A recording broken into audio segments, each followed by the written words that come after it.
Semangatlah dalam mendalami ilmu.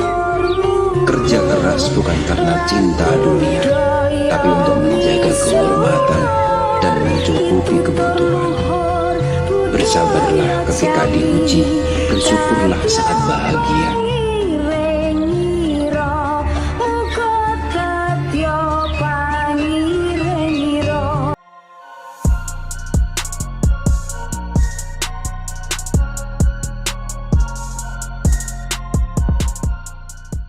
Ini kalau pengen tahu dari jenengan, kan dengar-dengar dulu pernah mondok di Condromowo. Iya. Oh, memang bener dulunya di Condromowo gitu ya? Oke. Pondok Pesantren Condromowo. Secara umum, pondok pesantren lebih dikenal sebagai institusi pendidikan untuk mengembangkan ilmu-ilmu keislaman. Namun, pesantren yang satu ini mungkin salah satu pesantren yang tidak umum. Khoriqul Adah. Pesantren ini hampir sama dengan rumah sakit jiwa yang khusus melayani para pasien yang mengalami stres, gangguan jiwa, dan lain-lain. Lalu apa bedanya dengan RSJ? Nama pesantren ini adalah Pondok Pesantren Salafiyah Al-Jannatu Darul Mawa. Secara resmi berdiri pada tahun 1984. Pesantren ini cukup terkenal di daerah Ngawi, Magetan, Jawa Tengah dan sekitarnya.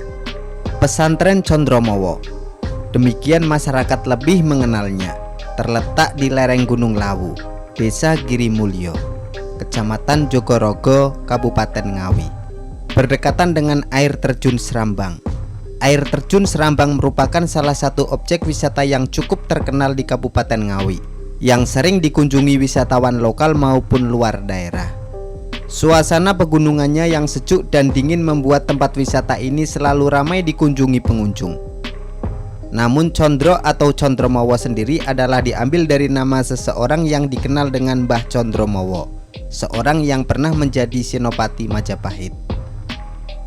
Pesantren Condro yang didirikan sekaligus diasuh oleh Kiai Haji Agus Abdul Hamid Saiful Barnawi ini, jumlah santrinya sekitar 130 lebih. Para santri pesantren Condro berasal dari latar belakang yang beragam. Namun, hampir 90% adalah mereka yang mengalami gangguan kejiwaan. Di sini, ada yang nyantri karena alasan rehabilitasi dari kecanduan narkoba. Ada pula gangguan jiwa dan penderita cacat mental. Terapi penyembuhan yang dijalani adalah dengan cara ruqyah, tutur pengasuh yang akrab disapa Mbah Hamid itu. Ketika memasuki lokasi pesantren ini, banyak yang merasa khawatir karena harus disambut dengan tatapan-tatapan tajam dan kosong dari para santri yang labil itu. Namun, kekhawatiran itu sirna tatkala para santri tetap tenang karena terus didampingi oleh sejumlah pembina. Lebih jauh, Mbah Hamid menjelaskan, ruqyah adalah salah satu metode pengobatan atau penyembuhan yang pernah dilakukan oleh Nabi Shallallahu Alaihi Wasallam. Ruqyah adalah sistem penyembuhan dengan cara membaca doa-doa, memohon pertolongan dan perlindungan kepada Allah Subhanahu wa Ta'ala untuk mencegah atau menghilangkan penyakit. Doa atau bacaan itu kadang disertai dengan tiupan dari mulut ke kedua telapak tangan atau anggota tubuh orang yang meruqyah atau yang diruqyah. Dalam menjalankan ruqyah, seorang peruqyah tentu harus memperhatikan ketentuan-ketentuan syariat, sehingga tidak melanggar syariat yang menyebabkan syirik. Dengan demikian, menurut Kiai kelahiran 1955 ini, dibutuhkan seseorang yang ahli. Mereka yang akan ikut membantu meruqyah pasien terlebih dahulu dilatih selama beberapa tahun di pesantren Condro. Sebagai pesantren yang banyak melayani santri atau para pasien yang mengalami gangguan jiwa, pesantren Condro dengan izin Allah telah berhasil menyembuhkan puluhan bahkan ratusan orang. Waktu proses penyembuhan beragam.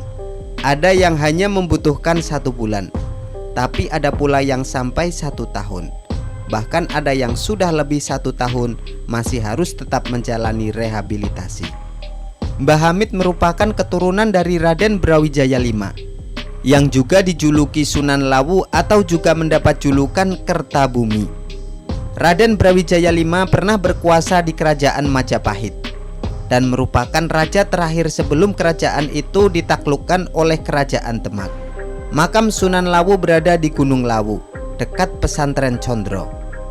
Di Gunung Lawu tersebut terdapat banyak peninggalan atau petilasan Raden Brawijaya, baik berupa candi atau bangunan lainnya.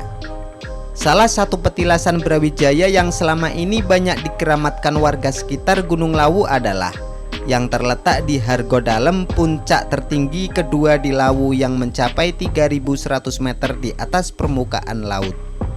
Dengan demikian, setiap tahun pada tanggal 10 bulan Suro, para santri menjalankan rutinitas ritual di Gunung Lawu, tempat makam Sunan Lawu. Di tempat yang diyakini tempat suci itu, para santri mengadakan istighosah bersama untuk bermuhasabah dan berdoa demi kesejahteraan bersama. Dengan berdoa di tempat itu, kami yakin akan lebih mustajab. Selain itu, kami berharap mendapat berkah dan hikmah dari para tokoh yang dimakamkan di sana. Demikianlah sekelumit profil Pondok Pesantren Condromowo. Rasa tua cipta bisa